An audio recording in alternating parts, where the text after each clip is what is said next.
Pada akhirnya, aku benar-benar merasa sendiri di tengah keramaian, terombang-ambing oleh perasaan. Bertahun-tahun poros duniaku hanyalah mereka, bahagiaku hanyalah untuk mereka, hidup bagiku hanya untuk membuat mereka tersenyum bahagia, sampai seseorang datang merubah segalanya. Jika poros dunia lo isinya mereka semua, apa salah satu poros dunia mereka juga pasti ada lo? Kali pertama kisah ini bermula saat hadirnya dia. Dia yang sudah berani masuk tanpa permisi ke dalam duniaku, memporak-porandakan pikiranku. Namun, siapa sangka, pada akhirnya dialah yang berhasil membuatku tertegun, menyadarkanku bahwa hidup bukan sekedar membahagiakan orang lain. Hidup bukan hanya perihal menjadi baik ke semua orang. Sampai aku mengerti, poros duniaku sebenarnya adalah aku, bukan orang lain. Suara jam waker memecahkan keheningan ruangan itu, mengusik si empu yang tengah menikmati bunga tidurnya. Lagi-lagi, jam waker itu terus bersuara, seolah memaksa seseorang di balik selimut tebal untuk segera bangun dari tempat tidurnya. Iya, ini udah bangun, astaga. Keluh seorang gadis yang kini telah terduduk di samping ranjang miliknya. Jam berapa sih ini? Masih pagi buta udah bunyi wakernya. Heran. Dumelnya sembari mengambil jam waker yang terletak di atas nakas. Matanya seketika membelak tersentak melihat jarum jam yang menunjukkan pukul 7:30. Aduh, mati aku, bisa telat masuk kelas ini, keluhnya sambil membandingkan jam waker yang ada di tangan ke tempat tidurnya. Tak mau berlama-lama merenungi nasibnya yang bangun kesiangan, kini ia sudah bergegas pergi ke kamar mandi sambil membawa ponselnya yang ada di nakas dan kini sudah beralih di tangannya. Mandi sambil membawa ponsel? Ya, benar. Itu adalah kebiasaannya sejak memasuki dunia perkuliahan. Ia tak pernah meninggalkan ponselnya barang sedikit pun. Katanya, ponsel adalah teman sejiwa yang harus ia genggam dan bawa kemanapun. Narel, cepat turun ke bawah. Sudah siang. Ayo sarapan dulu, teriak seorang wanita parubaya yang kini sedang sibuk menyiapkan berbagai macam hidangan di meja makan. Pagi itu meja makan terlihat ramai seperti hari-hari biasanya. Selain dipenuhi berbagai macam makanan, diselingi juga obrolan ringan seputar kegiatan mereka di pagi hari. Narel, cepet Narel, kamu udah bangun belum sih? Ya ampun, ini udah jam berapa? Ayo, cepat. Ayah sudah menunggu di bawah. Teriak sang ibu yang sedang menunggu anak gadisnya yang tak kunjung datang. Ya, wanita parubaya tersebut adalah ibunda dari gadis yang masih setia di kamar mandi bersama ponselnya. Iya bun, ini udah turun. Maaf ya, aku telat bangun. Aku sarapan di kampus aja ya bun. Udah telat banget nih, ada kelas pagi, terus ada rapat sama anak-anak BMM juga. Tukasnya tergesa-gesa sambil menyambar segelas susu di atas meja makan. Lalu dengan gerak cepat susu itu sudah habis diteguknya. Ya udah ya bun, Narel berangkat. Ya, Narel duluan ya. Bang, Narel duluan, gak jadi bareng, ujar kembali sambil menarik tangan sang ayah lalu menyaliminya. Bergantian dengan sang ibu dan juga kakak laki-lakinya. Assalamualaikum, pamit ya. Waalaikumsalam. Ujar ketiga yang hanya bisa menggeleng-geleng kepala melihat Narel yang repot sekali pagi ini. Kini motor milik gadis berambut hitam lurus dan bermata coklat itu membelah kemacetan ibu kota. berusaha menyalip agar bisa sedikit mengebut karena ia sekarang sudah benar-benar terlambat masuk kelas. Naureliza Anggara Putri adalah nama panjang gadis itu atau yang akrab disapa Narel. Gadis pintar yang sangat sibuk dengan dunianya sendiri. Narel adalah sosok mahasiswi yang aktif di kampusnya. Kerjaannya setiap pulang kuliah adalah rapat dan rapat. Jarang sekali bagi seorang Narel memiliki waktu yang luang hanya untuk sekedar rebahan di tempat tidur sambil menonton serial drama Korea yang kini telah digandrungi oleh para kaum hawa. Bagi Narel, ia harus bisa memanfaatkan waktu sebaik mungkin. Selain menjadi wakil ketua BEM FISIP dan mengikuti beberapa kegiatan UKM seperti teater, jurnalis, dan fotografi, dia juga menyandang gelar asisten dosen di beberapa mata kuliah. Sehingga banyak kaum Adam yang enggan mendekatinya karena ia manusia super sibuk.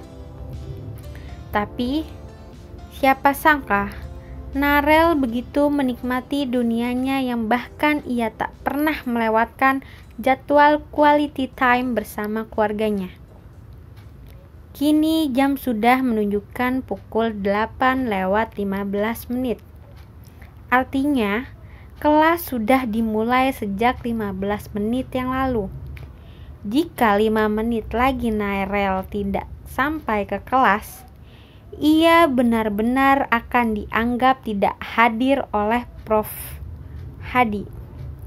Prof. Hadi, dosen mata kuliah videografi yang mengisi kelasnya hari ini. Jika ia terlambat, tugas yang sudah dirancang dengan cukup menguras tenaga dan pikirannya akan gagal. Narel kini sudah mulai berlari lagi, bahkan ia sudah tak memperdulikan orang-orang yang menatapnya sepanjang koridor, dengan membawa setumpuk berkas di tangan kirinya dan membawa kamera digital kesayangannya di tangan kanan, serta tas ransel yang cukup berisi yang menempel sempurna di punggungnya. Belum sampai di persimpangan kelas, Narel terjatuh, badannya menabrak bahu seseorang yang juga sedang berlari ke arahnya. Alhasil, berkas yang semula ada di tangan kirinya kini sudah berserakan di lantai koridor.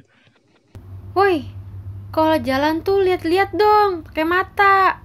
Udah tahu ada orang lagi buru-buru. Berkas gue jadi tercecer gini kan? Narel tidak terima atas kejadian yang menimpanya. Kini posisi Narel masih berjongkok sambil memunguti berkasnya yang tercecer di lantai. Mbak, gini ya, di mana-mana orang tuh jalan pakai kaki, baru dibantu sama mata buat ngeliat. Dan satu lagi ya, ini koridor tuh bukan jalan milik nenek moyang lu yang bisa seenaknya dipakai lari-larian kayak tadi.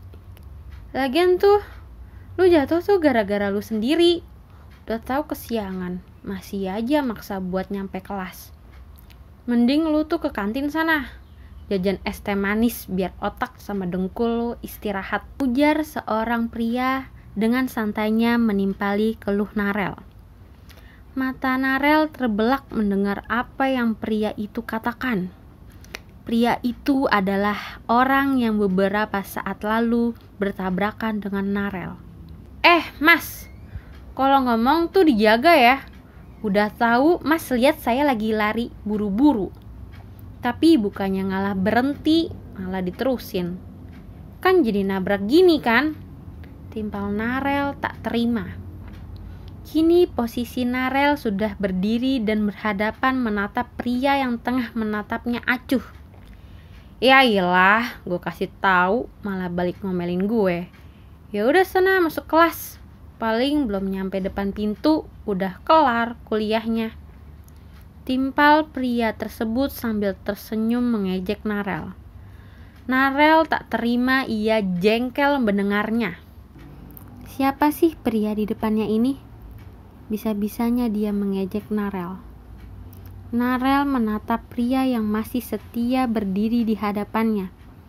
Dilihatnya dari ujung kaki sampai ujung kepala. Kemudian Narel hanya tersenyum miring. Sabar Narel, dia cuma cowok yang gak jelas yang pasti kerjaannya sering nongkrong di kantin kampus dan sering tipsen, ucap Narel dalam hati menenangkan dirinya sendiri. Kenapa lu ngeliatin gue? Suka ya lu sama gue? Dih, GR banget sih jadi orang. Amit-amit ya mas, saya tuh gak suka sama situ, ucapnya sambil memegang erat tumpukan berkas yang ia bawa dan membenarkan tas kamera yang ada di lengan kanannya, lalu balik badan bergegas melangkah meninggalkan pria tersebut. Mbak, hati-hati mulutmu, harimaumu, teriak pria itu. Narel tidak mau ambil pusing dengan perkataan pria tersebut. Ia melanjutkan berlari menuju kelasnya. Walaupun ia tahu pasti ia tak diperbolehkan masuk kelas oleh sang dosen. Jam sudah menunjukkan pukul 11.30 waktu Indonesia Barat. Kantin kini terlihat mulai ramai dikunjungi oleh para mahasiswa. Mereka datang berbondong-bondong untuk beristirahat mengisi perut mereka yang lapar dengan membeli berbagai aneka hidangan yang ada di warung-warung makan. Tak hanya sekedar mengisi perut mereka yang lapar, sebagian dari mereka juga terlihat bersantai, mengobrol dengan teman sebaya, ada juga yang bernyanyi, bahkan masih sempat ada yang mengerjakan tugas kuliah di kantin. Sama seperti halnya mahasiswa lain, kini pria berperawakan tinggi dengan rambut hitamnya yang sedikit ikal, memakai kemeja flanel dan dalaman kaos hitam polos yang dipadukan dengan celana jeans hitam yang di lututnya kelihatan robek, serta sepatu hitamnya yang melekat apik di kakinya. Pria itu sedang bercanda gurau bersama teman-temannya. "Yuk, tadi pagi kemana lu? Kok gak ada di kelas?" ujar salah satu temannya. "Ya elah bud, pakai ditanya lagi lu. Jelas lah si Aryo di kantin dari tadi pagi bolos." Kayak biasanya, timpal seorang cowok di sebelah pria yang dipanggil Aryo tadi. "Enggak kok, gue tadi pagi gak di kantin. Tadi pagi gue habis ketemu macan di lorong kampus," ucap Aryo. "Macannya cantik gak yo?" timpal Budi dengan sedikit terkekeh sambil tertawa mendengar ucapan Aryo. "Cantik sih, tapi yang ini sangar, bikin gue istighfar mulu ingat Tuhan," balas Aryo. "Awas yo, sangar-sangar nanti kepincut bahaya. Ingat yo, mulutmu harimaumu," timpal Denny dengan santainya. Aryo hanya tersenyum kecil mendengar ucapan temannya tersebut. "Yuk, nanti jam kuliah kelar jadi kan kita ke Bantar Gebang?" tanya Budi mulai membuka pembicaraan serius. "Jadilah, nanti kita naik transportasi umum aja," balas Aryo. "Ye, gak usah lah, kan ada mobil gue, santai aja kali yo," timpal Denny. "Asik, bos Denny mulai aktif ya bun," ujar Budi menggoda Denny. "Ah gak usah Den, gak enak gue sama lu, masa pakai mobil lo terus?" "Tapi jujur, kalau lo maksa gue ikhlas sih," balas Aryo dengan raut wajah jahilnya. "Ye, kampret," ujar Budi dan Denny bersamaan. Namanya Aryo Adinata Nugraha. Laki-laki tampan, sederhana, cerdas, peduli terhadap sesama dan selalu punya pola pikir bahwa kebahagiaan yang sesungguhnya adalah ketika kita mampu membahagiakan diri kita sendiri, baru orang lain. Aryo sendiri sebenarnya berasal dari keluarga yang kaya raya. Orang tuanya juga cukup dari kalangan terpandang di Surabaya. Namun, Aryo memilih jalan hidupnya sendiri. Ia pergi merantau ke Jakarta, membawa kesederhanaan, meninggalkan kemewahan demi sebuah kenyamanan dan kebahagiaan menurut versinya sendiri. Di kampus, Aryo dikenal sebagai sosok mahasiswa yang nakal, pemalas, urakan, dan tentunya ia tak pernah peduli terhadap teman-teman sekelasnya. Pendidikan di hidup Aryo bukanlah prioritas utama, namun Aryo juga tetap menyadari bahwa bagaimanapun juga ia masih butuh pendidikan. Baginya, kuliah cukup kuliah dengan baik, mengerti materi lalu lolos ujian sudah sangat cukup bagi dirinya. Ia tak pernah mau neko-neko. Namun di balik itu semua, Aryo menyembunyikan sifat aslinya yang tak pernah diketahui orang banyak. Hanya Budi dan Denny, sahabat karibnya, yang mengenal Aryo secara utuh. Sore hari selepas perkuliahan selesai, sekitar pukul 15.30 waktu Indonesia Barat, Aryo, Denny, dan Budi berangkat menuju Bantar Gebang. Mendengar nama Bantar Gebang, pasti pikiran kita langsung tertuju pada tempat pembuangan sampah. Bantar Gebang, Bekasi, memang terkenal karena adanya tempat pembuangan sampah. Secara administratif, wilayah tempat pembuangan sampah Bantar Gebang terletak di Kota Bekasi, Provinsi Jawa Barat. Aryo, Denny, dan Budi selalu rutin seminggu sekali pergi ke sana. Awalnya Denny tak habis pikir, mengapa Aryo senang sekali datang ke tempat pembuangan sampah? Apa yang istimewa dari tumpukan limbah sampah yang baunya menyesakkan dada? Namun, semua pertanyaan yang Denny tanyakan terjawab sudah saat Aryo mengajaknya bersama Budi untuk ikut menemaninya ke Bantar Gebang. "Den, kamera gue udah lo bawa kan?" tanya Aryo yang sedang menyetir mobil Denny. "Udah aman, bos," saut Denny yang duduk di kursi belakang. "Pokoknya kita harus banyak motret di sana yo," timpal Budi. "Iya yo, benar.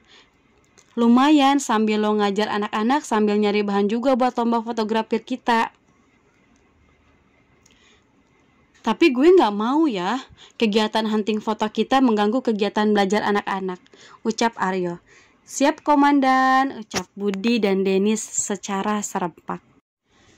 Di lain tempat, tepatnya di pelataran Balaring Universitas Indonesia, sekelompok komunitas fotografi sedang berkumpul duduk lesehan membentuk lingkaran. Mereka sedang membicarakan perihal lomba fotografi yang akan mereka laksanakan 2 hari lagi. Salah satu panitianya adalah Narel. "Rel, susunan kegiatan buat acara pekan depan udah siap kan?" tanya Dito, ketua pelaksana. "Hah? Susunan acara pekan depan, Kak?" ujar Narel kaget dengan ucapan Dito. "Loh, iya, susunan acara. Jangan bilang lo lupa buat, Rel. Ini sudah mepet, Rel," keluh Dito kepada Narel yang memasang wajah bingungnya. Sebentar, Kak. Bukannya gue itu divisi humas ya, Kak?" tanya Narel memastikan. "Divisi humas dari mana? Jelas-jelas nama lu itu ada di divisi acara, Nareliza," tegas Dito pada Narel. Narel dengan sigap membuka ponselnya dan mencari file susunan kepanitiaan lomba fotografi. Mata Narel membelak. Ia tersentak, ternyata ia salah membaca susunan kepanitiaan.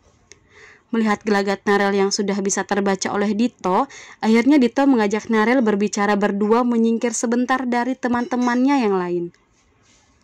"Narel, gue tahu lu pasti salah buka file susunan kepanitiaan lagi kan?" tanya Dito. "Iya, Kak. Sorry, gue keliru. Soalnya di BEM fakultas juga lagi mau ngadain acara, Kak," ucap Narel. "Rel, ini bukan yang pertama kali lo kayak gini. Acara bulan lalu juga lo kayak gini. Bahkan waktu semester lalu juga sama, Rel. Lo kayak gini juga," keluh Dito kesal. Narel sangat tidak enak hati pada Dito. Ia selalu mengulang kesalahan yang sama. Walaupun ia tahu pada akhirnya ia tetap bisa menghandle tugasnya di sisa waktu mendekati acara berlangsung. "Rel, gue tahu lo salah satu mahasiswi yang paling aktif di kampus ini. Tapi udah over, Rel. Ini sudah keterlaluan. Lo ini udah bukan lagi produktif karena aktif, Rel. Tapi lo ini udah terlalu sibuk sampai nggak bisa ngontrol apa yang lo jalanin," ujar Dito penuh tekanan. Kata-kata yang ditolontarkan menambah beban pikiran Narel setelah ditegur oleh Prof. Hadi. Saat Narel benar-benar telat dan hanya menunggu di luar kelas saat pelajaran berlangsung. Setelah jam mengajar selesai, Prof. Hadi mengajak Narel bicara. "Nareliza, saya nggak nyangka akhirnya momen yang saya tunggu tiba," ujar Prof. Hadi yang membuat Narel bingung. "Momen yang ditunggu maksudnya apa ya, Prof?" tanya Narel. "Iya, Momen yang saya tunggu, kamu terlambat, tidak mengikuti pelajaran saya, tidak ikut presentasi, dan tidak ikut kuis hari ini. Jelas Prof Hadi. Narel masih bingung dengan perkataan Prof Hadi. Mengapa Prof Hadi menyebutkan kesialan yang Narel alami adalah momen yang ditunggu olehnya? Pasti kamu masih bingung dengan apa yang saya katakan, ucap Prof Hadi. Narel hanya mengangguk menanggapi pertanyaan dosen di depannya ini. Begini ya Narel, awalnya saya sangat tidak menyangka melihat kamu yang begitu aktif masih bisa masuk kelas dan mengikuti kegiatan pembelajaran secara aktif di kelas. Namun, seiring berjalannya waktu, saya mengajar kamu, saya bangga dan salut dengan kamu. Kamu adalah salah satu mahasiswa yang paling gigih dan tekun yang pernah saya temui.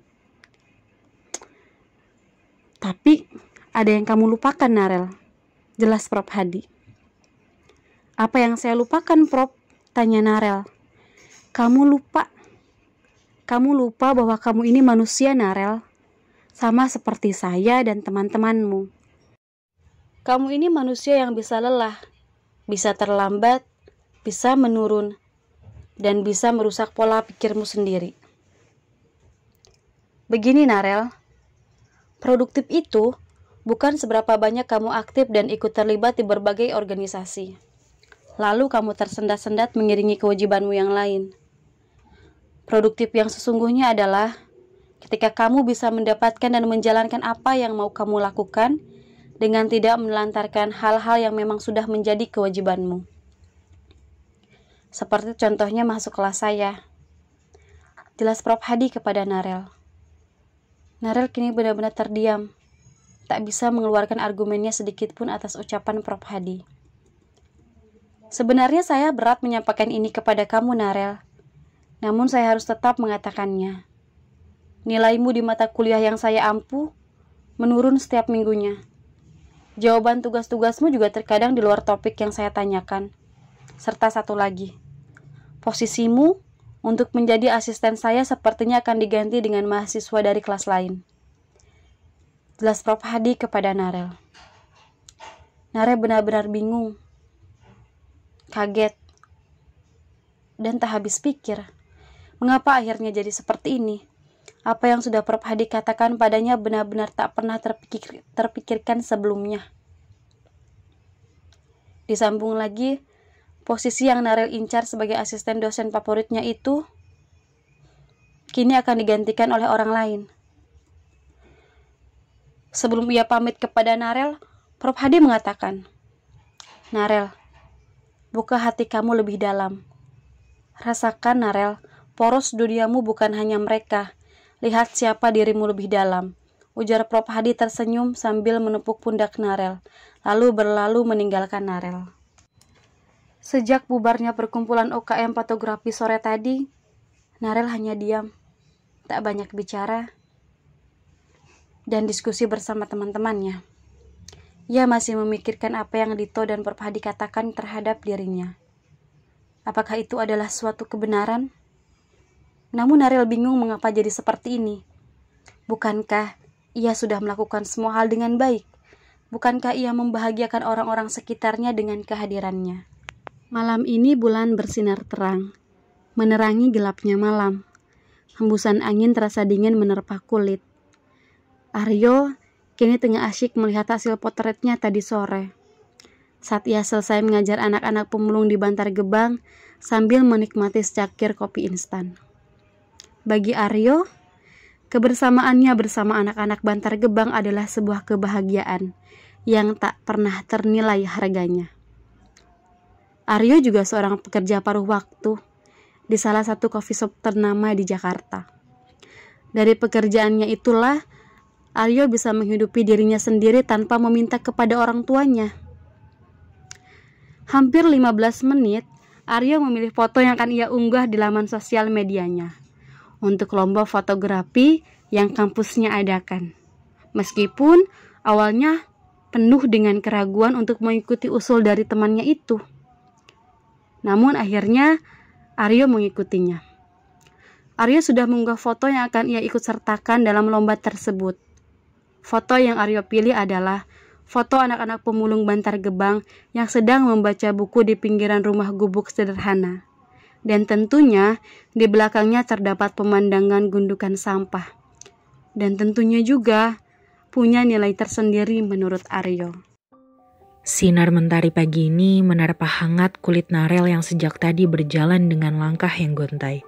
Hari ini Narel tak sempat lagi makan di rumah karena ia tidak ingin kejadian yang menimpanya kemarin terulang lagi. Narel baru bisa tidur pukul 3 pagi karena ia harus mengurus tugas-tugas kuliah serta tugas organisasinya.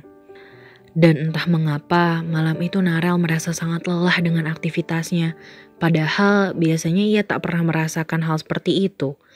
Langkah kaki Narel perlahan mulai goyang. Ia merasa bukan hanya kakinya saja yang lemas, namun kepalanya juga terasa sakit dan pusing. Belum sempat ia melangkah kembali, tiba-tiba suara teriakan mengagetkannya. "Woi, awas!" Seketika semua gelap. Aroma obat-obatan mulai mendominasi ruangan, mengganggu penciuman Narel. Kedua matanya kini mulai terbuka, pandangnya berpendar melihat sekelilingnya. "Di mana nih gue? Perasaan tadi di parkiran, kok tiba-tiba di klinik sih gue?" Ucapnya mulai kebingungan. Narel berniat bangun dari tempat tidurnya. "Au!" Rintihnya tak sadar melihat kaki sebelah kiri yang ternyata memar. "Duh, kok kaki gue sakit sih?" Keluhnya. "Ya iyalah sakit, lo habis keserempet motor tadi. Lagian udah gue teriakin awas masih aja jalan." Balas seorang laki-laki yang datang menghampiri Narel sambil membawa segelas teh hangat. "Heh, kok lu ada di sini sih?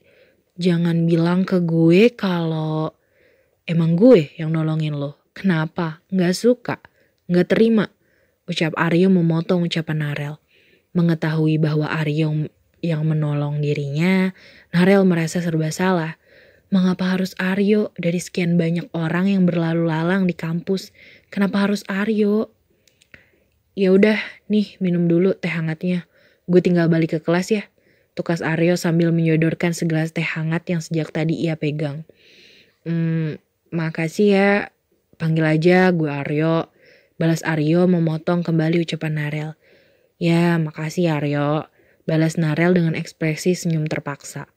Aryo hanya geleng-geleng saja melihat kelakuan Narel. Semenjak kejadian Aryo membantu Narel, seiring waktu mereka pun semakin dekat bagai sahabat yang saling kenal sedari kecil. Aryo pun selalu menjadi tempat keluh kesah bagi Narel. Ia menjadi pendengar yang baik dan selalu memberi masukan dengan baik. "Narel, gue mau ngajak lu ke suatu tempat yang menurut gue bisa sedikit menjernihkan pikiran lu dan mungkin bisa menenangkan perasaan lu sejenak." Narel bingung dengan perkataan Aryo. Lalu ia menjawab, "Pantai atau gunung?" Ia menerka-nerka dengan kesoktahuannya. Bukan tempat yang sering orang kunjungi. Tempat ini hanya diperuntukkan seseorang yang tertarik dengan kenyataan bahwa bahagia itu sederhana. Tempat ini jarang ditemukan oleh orang-orang yang selalu memakai baju mewah yang berteman dengan gedung-gedung tinggi. Nanti di sana lu bakal dapat jawaban dari pertanyaan-pertanyaan yang bersarang di benak lu. Narel tertarik mendengar ucapan Aryo, meskipun dengan wajah yang sedikit bingung. "Siap bos, atur jadwal aja ya." Suasana hati Narel mulai membaik seperti sedia kala. Beberapa hari berlalu setelah pertemuan mereka di toko buku itu. Seperti yang telah dijanjikan, hari ini adalah jadwal Aryo dan Narel yang akan pergi mengunjungi suatu tempat. Singkat cerita, saat di perjalanan, Narel kaget dengan suasana sekitar yang mengelilingi perjalanan mereka, penuh dengan sampah, bau busuk di mana-mana. "Yo, kita benar kesini? Kita nyasar ya?" tanya Narel dengan alis yang diangkat sebelah. "Enggak Korel, memang benar jalannya lewat sini. Ini dia tempat di mana gue merasakan kebahagiaan, tempat segudang inspirasi hidup, ladang rezeki, pohon amal, dan sejuta kebaikan ada di sini. Ya, Bantar Gebang adalah rumah kedua buat gue. Masyarakatnya ramah, santun, seperti sudah diajarkan akhlak yang sesungguhnya di sekolah. Padahal sama sekali mereka tidak mendapatkan pendidikan yang layak di sini." Aryo mulai bercerita awal mula Aryo bisa akrab dengan tempat itu sampai dengan sekarang ini. Wah, gue kaget loh sama lu. Gue kira... Narel sambil menahan perkataannya. Gue anak berandal yang gak pernah peduli terhadap apapun dan siapapun. Potong Aryo dengan cepat. Narel hanya tersenyum mendengar ucapan Aryo. Kini Narel kaget bukan kepalang. Sosok Aryo yang dia kira anak yang tidak baik dan tidak bisa sepeduli ini dengan lingkungan dan dengan penghuni-penghuni Bantar Gebang yang nasibnya menggantung.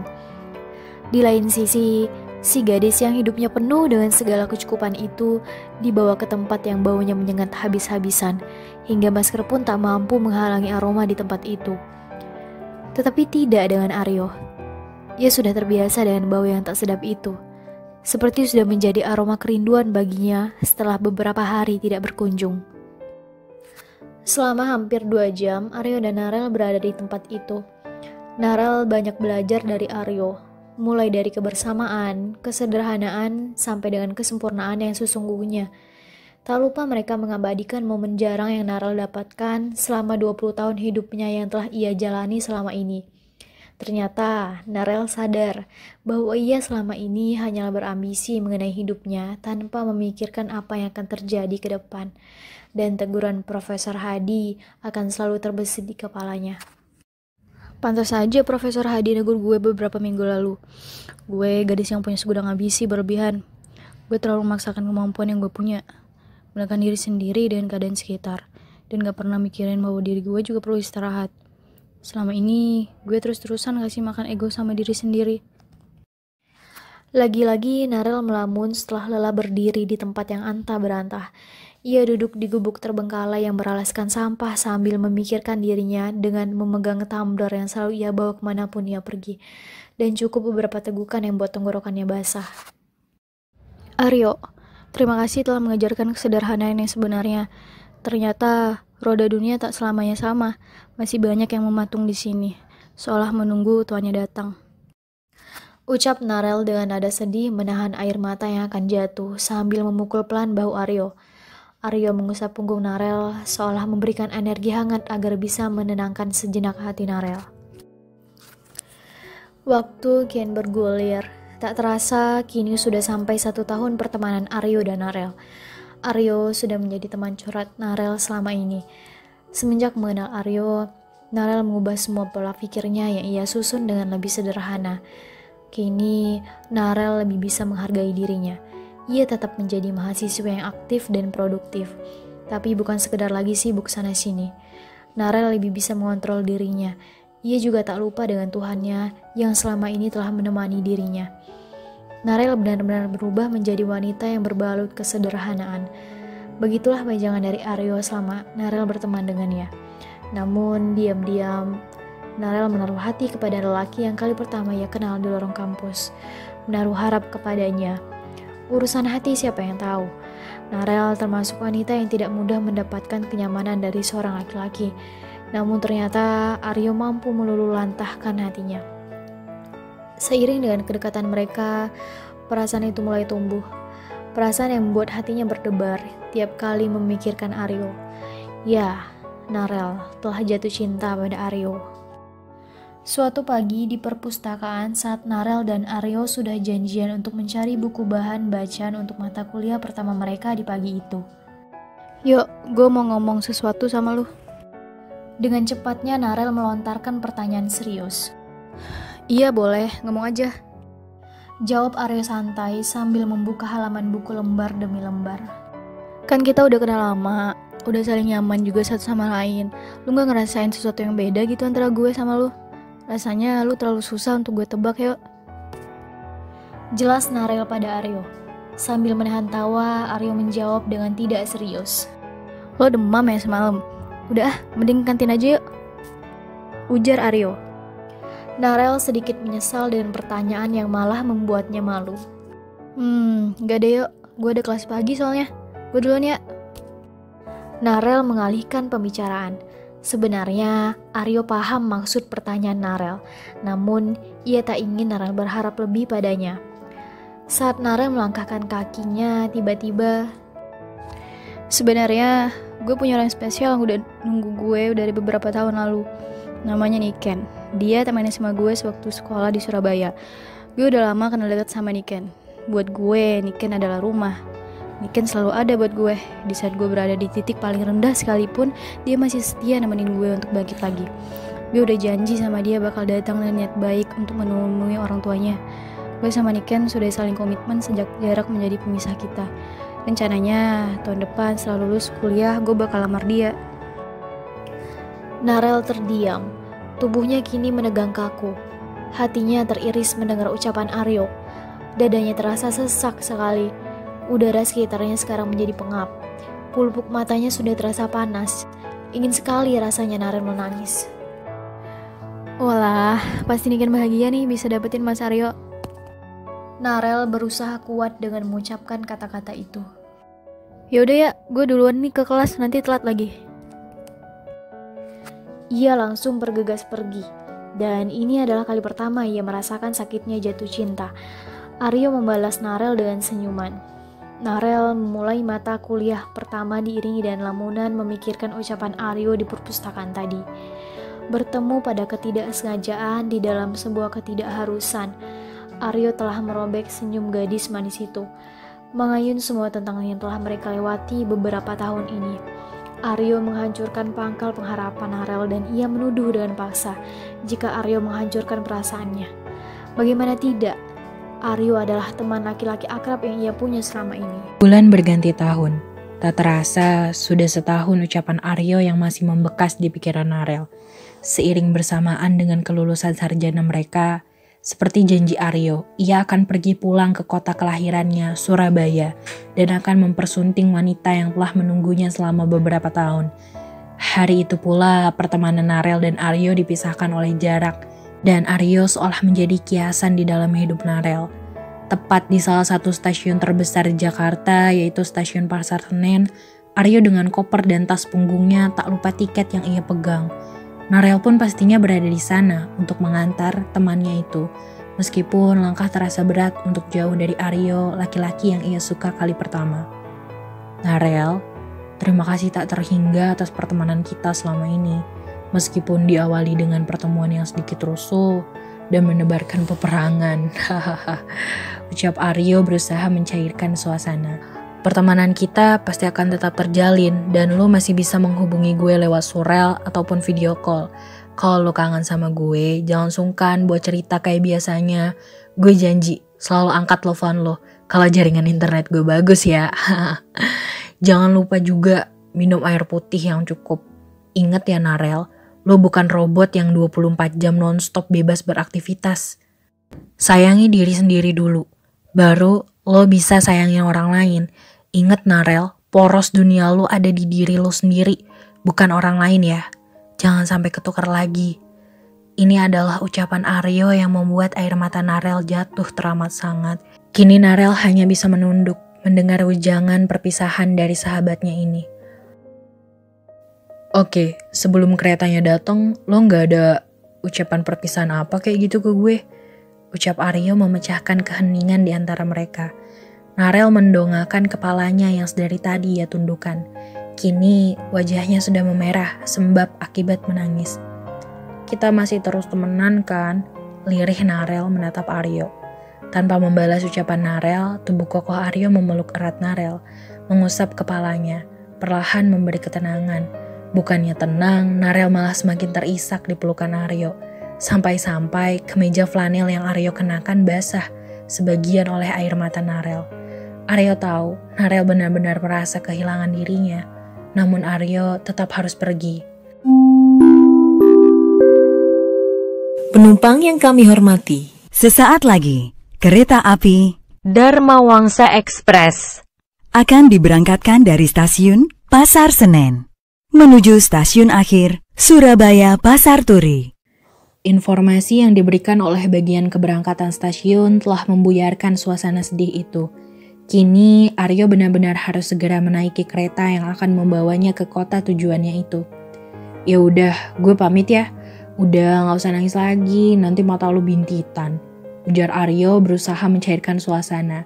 Narel hanya terkekeh mendengar ucapan Aryo. Narel merogoh saku kemejanya, mengeluarkan selembar amplop berwarna merah muda yang bertuliskan, "Surat untuk Aryo." "Semalam gue tulis surat ini buat lo. Nanti dibaca ya, jangan dibuang," ucap Narel sambil memberikan surat itu pada Aryo. Aryo menerima surat itu dari tangan Narel. "Siap bos, makasih ya," ucap Aryo sambil mengelus rambut Narel pelan. "Gue juga punya sesuatu nih buat lo," ucap Aryo sambil memberikan satu foto Polaroid yang sudah ia cetak. Foto itu adalah foto saat pertama kali mereka berkunjung ke Bantar Gebang, tempat pelajaran hidup bagi sosok Narel. Setelah itu, Aryo benar-benar berpamitan untuk terakhir kalinya kepada Narel. Kereta yang ia tumpangi kini melaju dengan cepat meninggalkan stasiun, dan Narel yang masih termenung menatap kepergian Aryo. Selama perjalanannya di dalam kereta, Aryo hanya memijat pelipisnya. Sedari tadi, ia memikirkan Narel. "Yo, lo kenapa sih kok jadi gini?" gerutunya dalam hati. Tiba-tiba, Aryo ingat surat yang Narel berikan padanya. Aryo mengambil surat itu dari saku celananya dan mulai membacanya. "Dear Aryo, lelaki paling menyebalkan yang pernah kutemui. Bagaimana tidak, pertemuan pertama kita selalu dengan mudah kuingat. Sosok yang tak pernah aku harapkan hadir di hidupku, kini nyatanya paling melekat di pikiranku. Aryo, aku bingung harus menulis apa di surat ini. Aku seperti tak punya arah tujuan sejak kamu memberitahuku tentang kepergianmu ke Surabaya. Terlebih lagi perihal Niken, gadis pilihanmu. Aryo, aku tahu, aku adalah perempuan paling keras kepala yang pernah kau temui. Aku si ambisius yang ingin selalu menjadi pusat perhatian dunia dan sekitarnya. Kamu yang selalu menyebutku rembulan dan dirimu badai. Kamu yang selalu mengisi hari-hariku dengan guyonanmu yang kadang tidak lucu sama sekali. Namun aku tetap menyukainya. Berada di dekatmu membuatku nyaman dan terlindungi. Jika kamu bilang Niken adalah rumahmu, maka kamu harus tahu juga Aryo, bahwa kamu juga rumah bagiku. Aku tahu kamu pasti mengerti maksudku, namun kamu tidak usah khawatir memikirkan tentang semua ini. Aku sadar rumahmu adalah Niken, bukan aku Aryo. Namun aku tak bisa menyakiti diriku sendiri. Aku harus mengungkapkannya padamu. Maaf jika aku lancang menulis surat seperti ini. Namun kamu yang selalu bilang kepadaku, sayangi diri sendiri dulu. Ini adalah salah satu bentuk aku menyayangi diriku dengan tidak membohongi perasaanku sendiri. Aryo, kamu tidak perlu membalas perasaanku ini Aryo. Cukup dengan kamu mengetahuinya saja, aku sudah merasa bahagia. Terakhir dariku, di kehidupan selanjutnya, bila ada seseorang yang begitu menyayangimu seperti aku, maka itu adalah aku. Bahagia selalu Ardinata. Tertanda, Nareliza. Ya, pada akhirnya Narel mengetahui siapa sosok pemenang lomba fotografi di acaranya. Ia adalah Aryo, sahabatnya sendiri. Setelah membaca surat dari Narel, Aryo menunduk, tak terasa air matanya jatuh. Ia merasa sedih dan menyesal baru mengetahui perasaan Narel yang sebenarnya selama ini. Namun, Aryo juga tak bisa membalas perasaan Narel, karena bagaimanapun ia sudah mempunyai Niken. Bagi Aryo, Narel akan tetap menjadi bagian terindah dalam kisah hidupnya. Kini aku paham dan mengerti bahwa selain poros duniaku adalah diriku sendiri, ternyata bahagiaku juga adalah tanggung jawab diriku sendiri. Sejak kepergian Aryo, aku sadar dan banyak belajar tentang kehidupan. Bagaimana caranya aku harus bersyukur, bagaimana caranya aku harus bisa menerima semua yang terjadi dalam hidupku. Semua kini mulai berubah, banyak hal yang menjadi ringan untuk aku lalui. Namun, satu yang tak akan pernah berubah, ialah rasa cintaku padanya. Ia akan terus bersamaku, menggenggam tanganku, dan berjalan bersamaku dalam siluet hatiku. Tertanda, Nareliza Anggara Putri.